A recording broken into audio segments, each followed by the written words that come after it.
پھر جو ان کی پالیسیز چین، روس اور ایران کی طرف ہیں، اس میں مجھے لازمی تبدیلی ہوتی نظر آ رہی ہے۔ جہاں تک ایران کا تعلق ہے، حالانکہ پریزیڈنٹ بائیڈن نے یہ کہا تھا کہ یہ ان معاملات میں، ہاں ایک چیز انہوں نے کہی تھی وہ کہ جو مسلم بین سو کالڈ کہلاتا ہے، وہ آپ کہہ لیں سمپٹومیٹک ہے، وہ اس کا شاید اتنا پریکٹیکل اثر نہ ہو، لیکن کیونکہ زیادہ تر تو وہ جو لوگ ختم ہو چکا ہے، لیکن جو بین انہوں نے اس کے ذریعے کمیونیکیشن دی تھی، مسلمانوں کے خلاف ایک پیغام دیا تھا، مسلم بین کچھ 7-8 ملک ہیں جن پر ان کو بین کیا تھا، میرا خیال ہے وہ انہوں نے کہا تھا وہ آتے ہی اس کو ختم کریں گے، اس سے ایک اچھا اثر جائے گا ساری اسلامی دنیا میں۔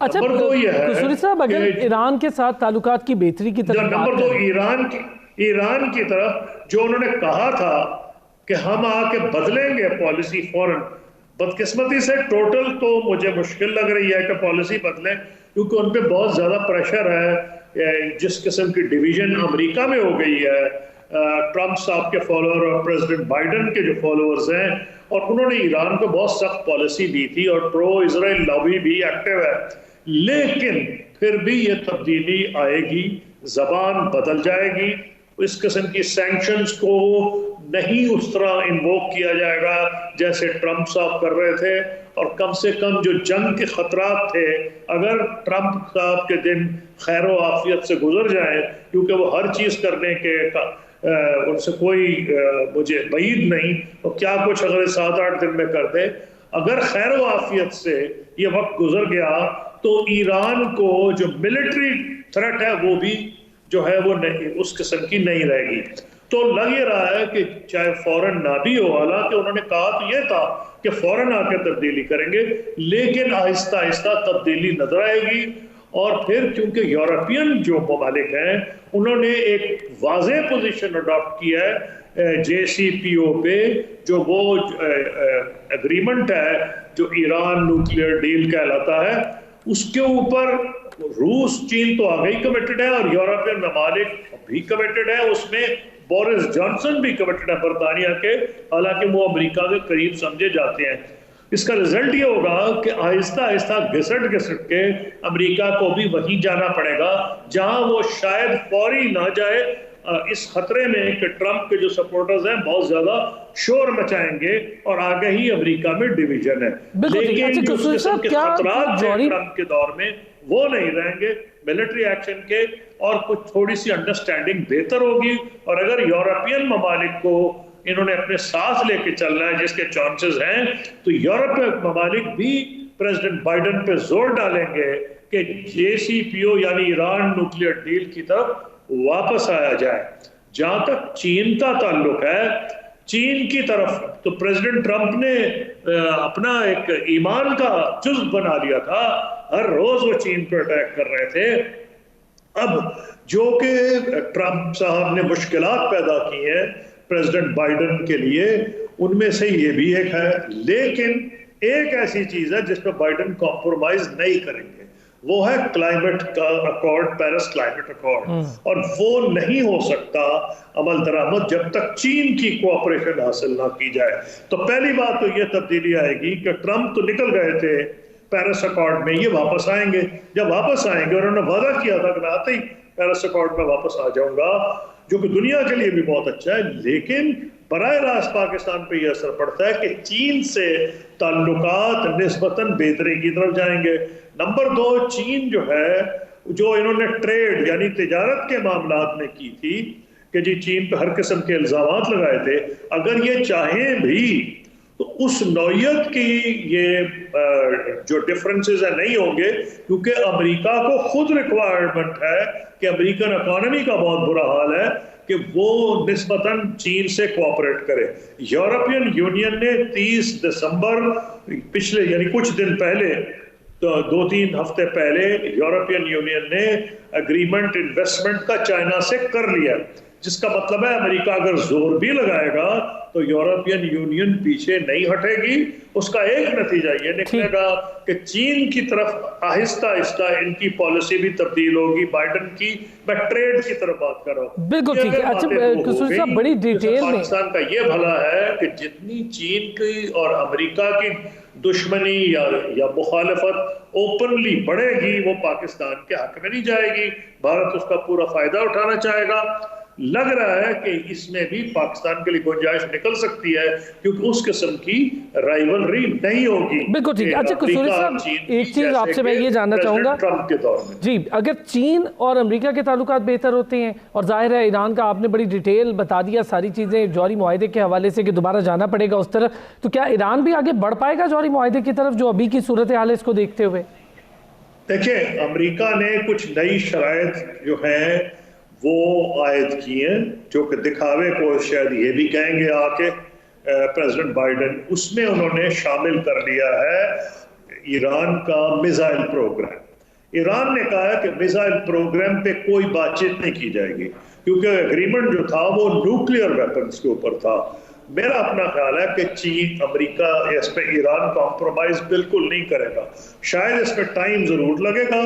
آہستہ آہستہ ٹرمپ جیسے ٹرمپ پیچھے چلے جائیں گے, ان کی میموری پیچھے چلی جائے گی اور پریزیڈنٹ بائیڈن اپنے آپ کو اسٹیبلش کر لیں گے تو وہ پھر جو پرانا ایگریمنٹ ہے اس کی طرف آہستہ آہستہ آئیں گے. لیکن شروع میں وہ یہ بھی کہیں گے کہ جناب آپ کا میزائل پروگرام, آپ کی مڈل ایسٹ کی پالیسیز ساروں پہ بات چیت کی جائے گی. ایران اس پہ بات قطن نہیں کرے گا اپنے نیوکلیئر اپنے یہ جو ہے میزائل پروگرام پہ. نیوکلیئر کے لیے وہ تیار ہے, اگر امریکہ سینکشنز ہٹائے تو وہ بھی تیار ہو جائے. ٹھیک ہے, ایک چھوٹا سا بریک لیتے ہیں, بریک سے واپس آئیں گے تو ذرا افغانستان کے حوالے سے امریکہ کی پالیسی کیا اس میں کوئی تبدیلی, چونکہ اب انخلا ہو رہا ہے اور پھر افغان جو طالبان ہیں ان کے ساتھ ڈائیلاگ کا سلسلہ جاری ہے, اس میں پاکستان کا رول بڑا امپورٹنٹ ہے اور اسی رول کو خراب کرنے کے لیے وہاں پر بھارتی لابی ہمیشہ سے موجود ہے جس کا ذکر خورشید قصوری صاحب نے بڑے واضح طور پر کیا کہ وہ موجود رہیں گے اور اس کو کاؤنٹر کرنے کے لیے پاکستان کو اپنی مربوط پالیسی اختیار کرنا ہوگی. واپس آتے ہیں بریک سے تو اس پہ بات کرتے ہیں.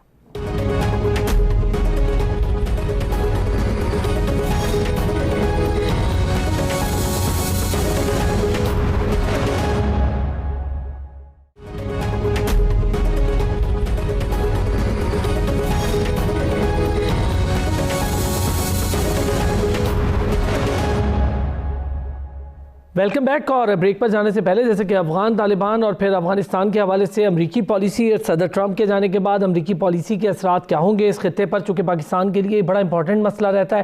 پاکستان اس میں ایک فریق کے طور پر ایک بڑی اہم اور امپورٹنٹ حیثیت رکھتا ہے. خورشید محمود قصوری سابق وزیر خارجہ ہمارے ساتھ موجود ہیں. خورشید صاحب سر افغانستان کے حوالے سے کیسے دیکھ رہے ہیں, کیا کوئی تبدیلی ہے تھوڑا پالیسی میں ہو سکتی ہے جو بائیڈن کی؟ دیکھیں ایک دو چیزیں تو ایسی ہیں جس پہ کوئی خاص فرق نہیں ہوگا. وائس پریزیڈنٹ جب تھے وائس پریزیڈنٹ بائیڈن, تو انہوں نے پریزیڈنٹ بائیڈن سے مخالفت کی تھی اور ان کو ایڈوائز کیا تھا کہ وہ امریکی فوجی نہ بڑھائیں, جس کو سرج کہا جاتا ہے کہ 1,00,000 سے زیادہ امریکی فوجی کر دیے گئے تھے, جس کی وجہ سے بڑا جھگڑا بھی ہوا تھا کیونکہ جنرل میکرسٹل جو تھے اس وقت افغانستان میں وہ پریزیڈنٹ اوباما پہ حملے بھی کر رہے تھے. لیکن ٹرمپ انہوں نے ایڈوائز کیا پریزیڈنٹ اوباما کو کہ آپ فوجیں نہ بڑھائیں, لیکن انہوں نے بہرحال بڑھائیں. تو ایک تو ان کا اپنا مائنڈ سیٹ ایسا ہے کہ ان کو یہ اندازہ ہے کہ فوج بڑھانے سے کوئی فائدہ نہیں. اب دوسری چیز, کیا 2,500 تو فوج رہ گئی ہے, 2,000 تو انہوں نے اور کم کر دی ٹرمپ صاحب نے جانے سے پہلے. اب ساری دنیا کی یہ خواہش ہے, اسے پاکستان بھی شامل ہے, کہ پاکستان سے افغانستان سے اس طرح نہ امریکہ نکلے جیسے پہلے جب غائب ہو گیا تھا اور وہاں افراتفری ہو جائے. تو وڈرال تو ہوگا, لیکن پاکستان یہ چاہے گا کہ جو نئی انتظامیہ افغانستان میں آئے اس میں طالبان کس طرح شامل ہوں گے دیکھنا پڑے گا. اس کو اکنامک سپورٹ کی ضرورت ہوگی, اس کو ملٹری سپورٹ کی ضرورت ہوگی, وہ اتنی مدد امریکہ کے علاوہ اور کوئی نہیں کر سکے گا. امریکہ یورپین یونین مل کے اس کی بہت مدد کر سکتے ہیں. تو ہمارے اپنے مفاد میں ہے کہ افراتفری نہ ہو افغانستان میں, اور جب افراتفری ہوتی ہے تو سب سے زیادہ نقصان پاکستان کو ہو جاتا ہے. پاکستان کو اس بات کا مکمل ادراک ہے, اس لیے ایک بات خوشی کی بات ہے کہ مختلف جو پرانا ناردرن الائنس کہنا جاتا تھا, یعنی کہ جو طالبان کے مخالف لیڈرز تھے, وہ بھی پاکستان آ رہے ہیں. ابھی جو آئے ہوئے ہیں شیعوں کے لیڈر, وہ بھی خوشی کی بات ہے, اور ایک ایسے موقع پہ آئے ہیں جب بڑا بدقسمتی سے حملہ ہوا ہے بلوچستان میں, جس میں ہمارے 10 پاکستانی ہزارہ بھائی جو ہیں ان کو شہید کر دیا گیا ہے. تو میں سمجھتا ہوں کہ پاکستان کا رول یہی رہنا چاہیے کہ افغانستان کی جتنی قومیتیں ہیں ان سب میں ہم اپنے کوئی فیورٹس نہ ڈھونڈیں. اگر ہم نے یہ سبق سیکھ لیا, ماضی سے تو بہت سیکھ لیا, لگ رہا ہے کہ ہم یہ سبق سیکھ چکے ہیں, اور جو بھی افغانستان میں حکومت کرے ہمیں کوئی ضرورت نہیں دخل اندازی کی, لیکن کچھ فیکٹس آف لائف ہے, ریالٹی ہے. گراؤنڈ ریالٹی کیا ہے کہ طالبان جو ہیں ان کے خاندان یہاں پاکستان میں بستے ہیں, ان کے بچے یہاں پڑھتے ہیں, ان کے خاندان یہاں رہ رہے ہیں اور دہائیوں سے رہ رہے ہیں. تو اگر وہ یہاں نہ بھی رہیں اور وہ کہیں اور بھی ہوں تو ان کو نکالا تو یہاں سے نہیں جا سکتا. پاکستان کا ان پہ انفلوئنس بھی ہے. تو یہ پاکستان کے لیے بہت بڑا چیلنج ہے کہ وہ طالبان کو بھی کنونس کرے, اور ابھی تک وہ کرتا رہا ہے. اور افغان حکومت اگر پریزیڈنٹ اشرف غنی نہ بھی مانے, کیونکہ شاید ان کا جو اپنا مفاد ہے ڈائریکٹلی کلیش کر رہا ہے, اس کی وجہ یہ ہے کہ جو افغانستان میں طالبان بھی ڈیمانڈ کرے, اور ہو سکتا ہے کہ جو سابق ناردرن الائنس ہے اس کے بھی کچھ لیڈر ڈیمانڈ کرنے لگے کہ جی ایک انٹرم گورنمنٹ بننی چاہیے جس میں پشتون اور نان پشتون دونوں شامل ہوں. اگر انٹرم گورنمنٹ بنی تو سب سے زیادہ نقصان صدر اشرف غنی کو ہوگا, اسی لیے مخالفت کر رہا ہے اس کی. لیکن طالبان جو ہیں لازماً انسسٹ کریں گے کہ وہ سیز فائر نہیں کریں گے, جو کہ اشرف غنی صاحب چاہ رہے ہیں, جب تک یہ نہ پتہ چلے کہ مستقبل میں کیا پولیٹیکل سٹرکچر ہوگا اور انٹرم گورنمنٹ کب بنے گی. تو یہ ایک بہت بڑا ایک ایشو ہے. اس پہ پاکستان بھی مجھے پتا ہے کوشش پوری کر رہا ہے, اور اوپنلی بھی کر رہا ہے, پس پردہ بھی کر رہا ہوگا. اور آرمی چیف کو بھی جتنے افغانستان کے لیڈرز ہیں آ کے ملتے ہیں, کیونکہ آرمی کے بارے میں جو وہاں پھیلائی گئی تھیں خبریں اور نیگیٹو قسم کی نیوز اور فیک نیوز کہ یہ پاکستان آرمی جو ہے وہ نہیں, وہ فلاں رول کر رہی ہے, تو پاکستان آرمی اب یہ ثابت کر رہی ہے کہ اس کے بھی کوئی فیورٹس نہیں. ہمارا ایک ہی مقصد ہے افغانستان میں کہ وہاں امن ہو, امن ہوگا تو پاکستان کا بھلا ہے. تو بہرحال یہ ایک ایشو ہے کہ وہ چاہتے ہیں اشرف غنی صاحب کے پہلے سیز فائر ہو, اور طالبان کہتے ہیں نہیں, پہلے آپ بتائیں کہ کیا فیوچر پولیٹیکل سٹرکچر ہوگا. پاکستان اس میں اپنا رول ادا کر رہا ہے, اور یہ پاکستان کے اپنے مفاد میں ہے کہ یہ جو ٹاکس ہیں یہ کامیابی کی طرف جائیں. ٹھیک ہے خسرو صاحب, دو چیزیں, ایک ملٹری رول ڈیفائنڈ ہے, پاکستان نے پیس پروسیس میں اپنا بھرپور کردار ادا کیا افغانستان کے, دوسری طرف ایک گورنمنٹ اور سول رول ہے, اس میں ایک وزارت خارجہ کا رول ہے. پھر جو ڈس انفو لیب کی جو رپورٹس ہیں, EU ڈس انفو لیب, اس کے بعد آپ پاکستان کی جو وزارت خارجہ کا رول ہے اس کو کیسے دیکھتے ہیں؟ کیا ہم پراپر طریقے سے باور کروا پا رہے ہیں, کوئی لابنگ کر پا رہے ہیں اتنے بڑے انکشافات کے بعد بھارت کے اگینسٹ؟ کیوں نہیں کر رہی. ہمارے جو ہیں پرماننٹ ریپرزینٹیو منیر اکرم, انہوں نے بھی پریزنٹ کی ہے, لوگوں سارے ملکوں کو مل رہے ہیں. پھر فورن آفس کا تو کام ہی ہے, مجھے تو کوئی شک ہی نہیں ہے کہ ہمارے جتنے سفیر ہیں, تو میں 5 سال اس آفس کو میں نے ہیڈ کیا ہے, ہمارے جتنے سفیر ہیں ان کی یہ ڈیوٹی ہوگی اور وہ ہر جگہ کیپٹلز میں ایکٹیو ہوں گے کہ وہ جائیں اور وہ یورپ کی وہ جو ہے ایجنسی اس کی رپورٹ سب سے شیئر کرے کس طرح بھارت نے فیک نیوز پھیلائی پاکستان کے بارے میں, پاکستان آرمی کے بارے میں. یہ ہوگا. لیکن اگر آپ کا یہ خیال ہے کہ کوئی اس وجہ سے وہ بنیادی تبدیلی ہوگی, بدقسمتی سے بین الاقوامی معاملات میں ملک اپنے مفادات دیکھتے ہیں, جسٹس انصاف کی نہیں بات. ہاں لیکن انہی ملکوں میں جن کی حکومتیں اپنا انٹرسٹ دیکھتی ہیں, ہیومن رائٹس کی آرگنائزیشن ہے, انڈیپینڈنٹ میڈیا ہے, اور انہی ممالک میں پارلیمنٹس ہیں, اور پارلیمنٹس کی ہیومن رائٹس کی کمیٹیز بھی ہیں. تو پریشر حکومتوں پر ڈالا جا سکتا ہے کہ وہ ہیومن رائٹس پہ جو کشمیر میں وائلیشن اس پہ بولیں، اور فارن آفس یہ رول ادا کر رہا ہوگا، مجھے کوئی شک ہی نہیں ہے، اور وہ پرماننٹ نوعیت کا ہوگا، اور یہ جو رپورٹ آئی ہے اس کا پاکستان کو فائدہ ہوگا۔ لیکن اگر کوئی ایسا آپ کا بینچ مارک نہیں ہے کہ اب پریزیڈنٹ بائیڈن آئے اور آپ ان کو رپورٹ دکھائیں اور وہ کلیتاً پالیسی بدل لیں، کیونکہ پالیسی انہوں نے اگر اپنی کی ہے وہ ہندوستان کی طرف اس بنیاد پر کی گئی ہے کہ جناب ان کی لانگ ٹرم ریلیشن شپ، اسٹریٹجک ریلیشن شپ ہے چائنا کو کنٹین کرنے کے لیے۔ بہرحال نہ پاکستان وہ رول ادا کر سکتا ہے اور نہ اس چاہتا ہے وہ رول ادا کرنا، تو وہ تو ہمیں اس کے ساتھ زندہ رہنا پڑے گا۔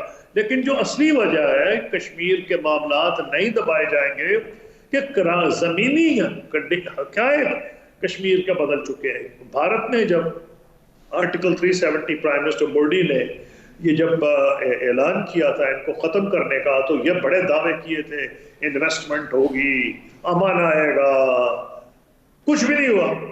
امن خاک آیا۔ اس وقت سے انہوں نے ان کو انٹرنیٹ کی فیسلٹیز بھی ختم کر دی ہیں، اور کرونا وائرس کے دور میں بھی ان بیچاروں کو اسپتال نہیں وہ جا سکے۔ تو پوائنٹ اس کے اندر یہ ہے کہ ساری دنیا کو بدل گیا۔ کل ہی نیو یارک ٹائمز نے بہت بڑا اس پہ ایک چیز اس میں تھوڑی سی ایڈ یہ بھی، تو ساری دنیا میں پتہ ہے۔ دیکھیں ستم ظریفی ہے کہ مغرب بھارت کو بہک کر رہا ہے چین کے خلاف، اور مغربی اخبار اٹھا کے چیخ رہے ہیں کہ کتنے ظلم کیے جا رہے ہیں۔ تو حکومتوں کے لیے بھی مغرب کی اتنی آسان نہیں کہ وہ ٹوٹلی آنکھیں بند کر لے، گم تو ایسی بات نہیں ہوگی، تو ان کو بولنا پڑے گا اس کے اوپر۔ لیکن ہمیں کام تو ہم نے کرنا ہے، اور کشمیریوں کی جدوجہد آزادی جس نہج پہ پہنچ گئی ہے، بھارت سر پہ بھی کھڑا ہو جائے تو اب اس کو دبا نہیں سکتا۔ اچھا خورشید قصوری صاحب، اقوام متحدہ کے جنرل سیکریٹری نے جب اقوام متحدہ کی گاڑیوں پر گولیاں برسائی گئیں چریکوٹ سیکٹر میں، بھارت کی طرف سے تشویش کا اظہار کیا، اس کے بعد کیا رول پلے کر دیا ہم نے؟ مطلب آپ کوئی ایسا رول ڈیفائن کر سکتے ہیں کہ ہم نے اس کو بہتر طریقے سے پلے کیا؟ جیسا آپ نے خود بھی کہا ہے کہ چائنا کے خلاف رول پلے کرنے میں بھارت کو یورپین سپورٹ کر رہے ہیں، لیکن وہی رول جو جب رشیا کی طرف جاتا ہے، چاہے وہ میزائل خریدنے کا معاملہ ہو، دوستی کا معاملہ، اس پہ امریکہ ناخوش تھا۔ تو کیا ہم کوئی اس طرح کا رول پلے کر پائیں اس میٹر میں بھی بہتر؟ دیکھیے یہ رول ہے، یہ وہ ملک اپنے انٹرسٹ پہ، اگر S-400 میزائلز ہیں رشیا بیچ رہا ہے، ہندوستان نے فیصلہ کرنا ہے۔ اب ہندوستان اس میں امریکہ کی نہیں سن رہا۔ کیوں نہیں سن رہا؟ کیونکہ ہندوستان کو یہ پتا ہے کہ اگر اس نے یہ کیا تو پرانی اس کی جو دوستی سوویت یونین کے وقت سے شروع آئی ہے روس کے ساتھ، وہ بھی ختم ہو جائے گی۔ تو امریکہ کوئی، یہی کانٹرڈکشنز ہیں امریکہ اور انڈیا کے ریلیشن شپ میں، کہ باوجود امریکہ کی رولنگ ایلیٹ اور ہندوستان کی رولنگ ایلیٹ یہ چاہتے ہوئے بھی کہ وہ الائز بن کے کنفرنٹ کریں چین کو، وہ نہیں کر سکیں گے کیونکہ تمام ایریاز میں ان کا اگریمنٹ ہو نہیں سکتا۔ لیکن بہرحال ہمیں یہ ریئلائز کرنا چاہیے کہ یہ کہ جی پاکستان کا کیا کام ہے، وہ کیا ڈیلیور کر سکتا ہے۔ ڈپلومیسی کا یہ کام ہے کہ یہ کام زندہ رہے، چلتا رہے۔ میں آپ کی ایک نٹور سنگھ صاحب جو وزیر خارجہ رہے ہیں بھارت کے اور اس سے پہلے فورن سیکرٹری تھے، انہوں نے ایک مضمون میں کہا تھا، ہمارے ہاں تو یہ اعتراض ہوتا ہے نا جی کہ فورن آفس نے کیا کیا۔ انہوں نے یہ کہا کہ مجھے حیرانی اس بات کی ہے کہ جب 1947 میں ملک آزاد ہوا تو پاکستان کے پاس تو کچھ بھی نہیں تھا، اور نہ بیوروکریسی تھی نہ ذرائع تھے، لیکن ان کے ڈپلومیٹس نے مسئلہ کشمیر کو زندہ رکھا 70 سال۔ حالانکہ بھارت اس وقت بہت بڑا ملک تھا، پاکستان کے ذرائع بھی نہیں تھے۔ تو یہ طریقہ ہوتا ہے کہ گلاس ہاف فل ہے، گلاس ہاف ایمٹی ہے۔ تو پاکستان نے اگر کوئی ڈپلومیٹک رول نہ ادا کیا ہوتا، کو ماننے والی بات ہے کہ جو تو نارتھ افریقہ کے ملک ہیں، الجیریا، موراکو، ٹونیسیا، جب میں فورن منسٹر تھا تو میرا شکریہ ادا کر کے تھکتے نہیں تھے کہ ہم نے ان کی مدد کی، ہمارے فورن آفس نے مدد کی، ہماری UN مشن نے مدد کی، ہمارے جو وہ بخاری صاحب وہاں گورنمنٹ ریپرزینٹیٹو تھے انہوں نے مدد کی۔ کئی سڑکیں الجزائر، مراکش اور تونس میں ان کے نام سے ظفر اللہ خان، محمد علی جناح، پطرس بخاری ان کے نام سے سڑکیں وہاں رکھ دی گئی ہیں. تو اگر ان کے لیے محنت کر سکتے آزادی کی تو کشمیری کے لیے نہیں کی ہوگی. تو آپ کو میں یہ کہہ رہا ہوں کہ کشمیر کا ایک الجھا ہوا مسئلہ ہے, اس کے لیے مختلف کم سے کم 10 مرتبہ یا ہم جنگ کے دہانے پہ آئے ہیں, لڑ چکے ہیں. 5 مرتبہ تو ہم لڑ بھی چکے ہیں.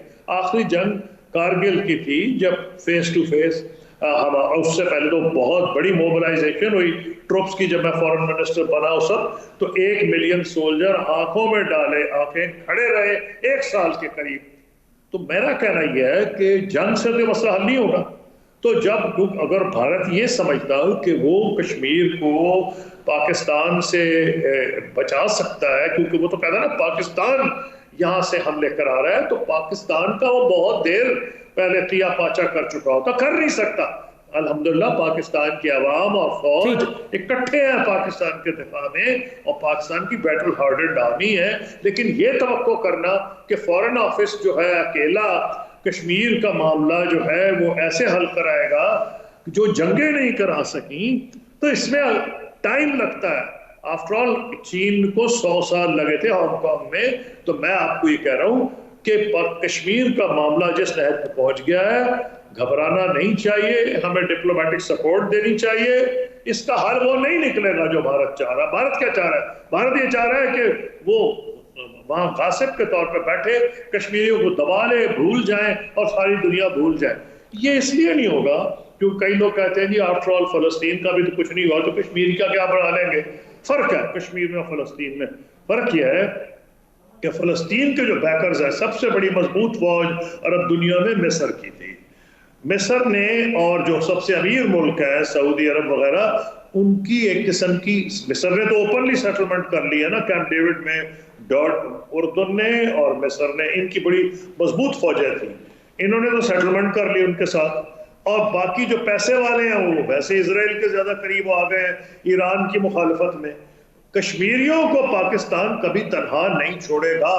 تو میں تو سمجھتا ہوں فلسطین کا بھی مسئلہ حل ہو کے رہے گا, لیکن کشمیریوں کے پیچھے پوری پاکستانی قوم بھی کھڑی ہے, کوئی گھبرانا نہیں چاہیے. ٹھیک, ایک چھوٹا سا بریک لیتے ہیں, بریک سے واپس آئیں گے تو منیر اکرم صاحب کے رول پر بھی بات کریں گے. پاکستان کے جو پرماننٹ ریپریزنٹیٹیو ہیں یونائیٹڈ نیشن میں, کیا مزید رول بڑھانے کی ضرورت ہے یا پھر ان کا رول بہت سیٹسفیکٹری ہے, اس پر بھی بات کرتے ہیں بریک کے بعد.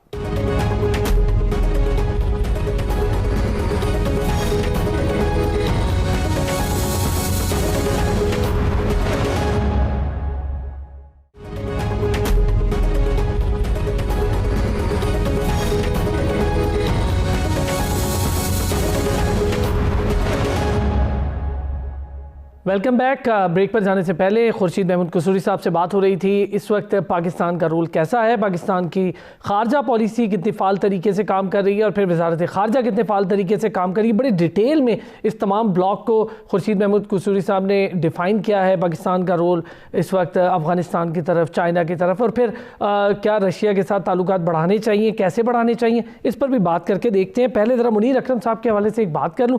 خورشید محمود قصوری صاحب, منیر اکرم صاحب کا رول بہتر آپ ڈیفائن کر سکتے ہیں, آپ اس کی ایکسپرٹیز بھی رکھتے ہیں, آپ کی بڑی گہری نظر ہے, آتھر بھی ہیں, آپ تمام تر چیزوں پر بڑی بہترین نظر رکھتے ہیں. سر, رول مزید بڑھانے کی کچھ اور کرنے کی ضرورت ہے یا پھر بہتر طریقے سے اپنا رول پلے کر رہے ہیں جو مستقل رکن ہے پاکستان کے اقوام متحدہ کے اندر؟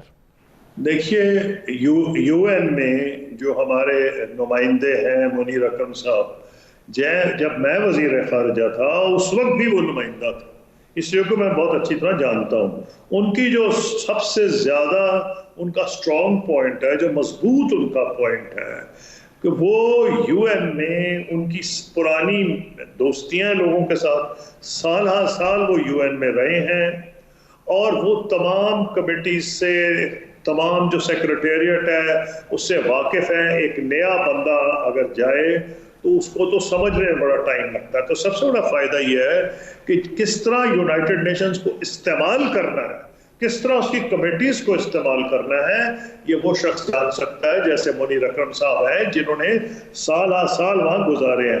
اس سے میں سمجھتا ہوں کوئی ڈاؤٹ نہیں کرنا چاہیے کہ منیر اکرم صاحب پورا زور لگا رہے ہوں گے کہ جو بھی یو این کا ادارہ ہے, سیکرٹری جنرل کو وہ ملے ہیں, کہ اس کو کس طرح استعمال کیا جائے، اس میں مجھے تو کوئی ڈاؤٹ نہیں، اور مجھے فارن آفس کے رول پہ بھی کوئی ڈاؤٹ نہیں ہوتا ہی ہے کہ کوئی بندہ کھڑا ہوتا ہے کیا چھوڑتا ہے وہ جی وہ کشمیر کا مقدمہ تو بڑا مضبوط ہے لیکن وکیل کمزور ہے. ابھی وکیل کیسے کمزور ہے مجھے سمجھ نہیں آتی. میں نے پہلے بھی کئی لوگوں سے پوچھا ہے کہ چلے میں اپنی بات نہیں کرتا، کیا بھٹو صاحب کمزور وکیل تھے، ظفر اللہ کمزور وکیل تھے، آغا شاہی کمزور وکیل تھے، سعداللہ یعقوب کمزور وکیل تھے، کوئی کمزور وکیل نہیں تھے. بات یہ ہے ایک مسئلے پہ ہم جنگ کے دہانے پہ 10 مرتبہ پہنچے ہیں، 5 دفعہ جنگ بھی لڑ چکے ہیں، تو وہ آپ چاہتے ہیں ڈپلومیٹکلی ریزالو ہو. ہمارے وقت میں تو ہونے کے قریب تھا، میں نے تو کتاب میں بھی لکھا، میں ڈیٹیلز بھی دے دی، آج تک کسی انڈینز نے اس کو کانٹرڈکٹ نہیں کیا کہ مسئلہ کشمیر حل کے قریب تھا. لیکن اب جب سے مودی صاحب آئے ہیں انہوں نے بالکل حالات بدلے ہیں. میرے آج بھی یہ بلیف ہے کہ مسئلہ کشمیر کا کوئی حل نہیں سوائے ڈائیلاگ کے. ڈائیلاگ لگ نہیں رہا کہ ان کے وقت میں ہوگا تو صحیح. سر ڈائیلاگ کیسے ہوگا خورشید قصوری صاحب؟ دوسرے جائیں گے میرا خیال ہے کہ ڈائیلاگ پر تیار ہی نہیں، کافی مشکلات ہیں، لیکن گھبرانا نہیں چاہیے. جب مودی صاحب جائیں گے پھر بات چیت شروع ہو جائے گی. یہ مسئلہ کشمیر جائے گا نہیں اور پاکستان کشمیریوں کا ساتھ چھوڑے گا نہیں.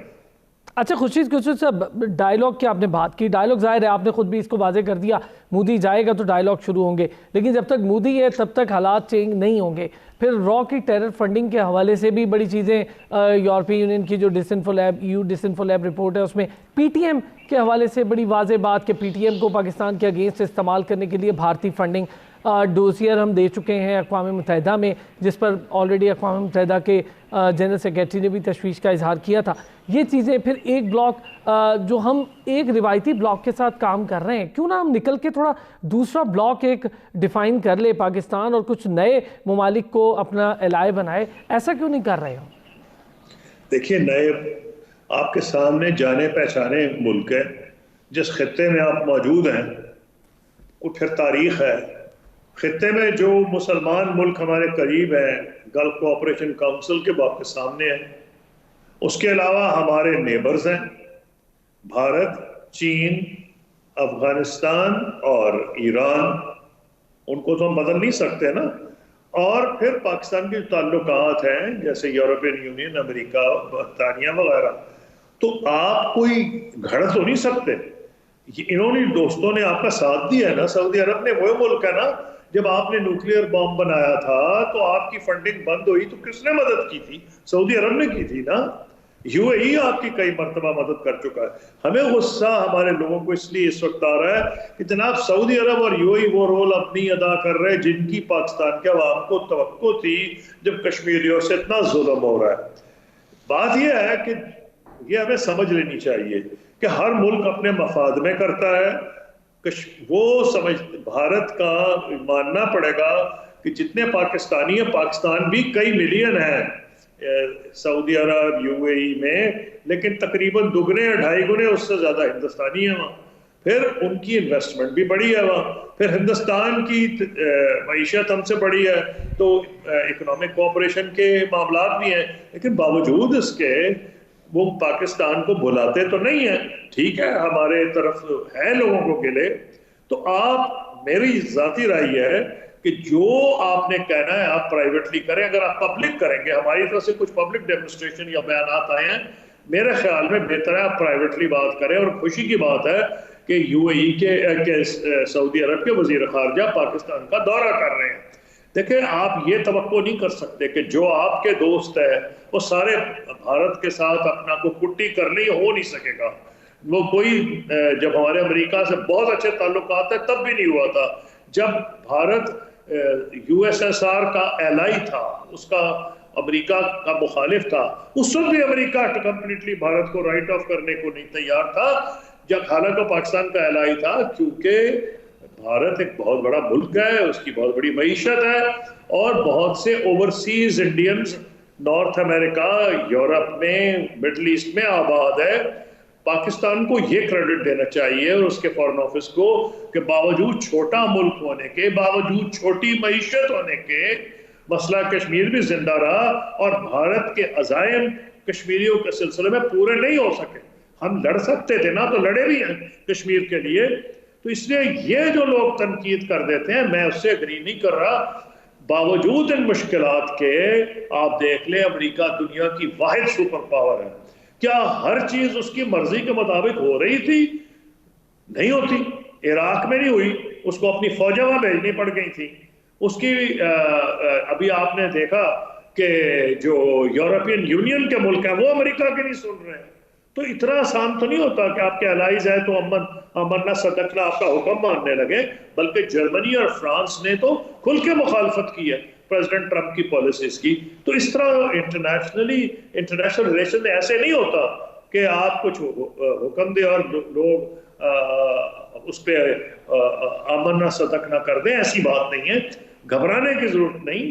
پاکستان دیکھیں, پہلی بات نہیں بھولنی چاہیے, اگر مودی جیسا لیڈر ہندوستان کا ہو, اگر وہ پاکستان پہ خدا نہ خواستہ حملہ کر سکتا اور کشمیر کا مسئلہ ونس اینڈ فار آل حل کرا لیتا, کر چکا ہوتا.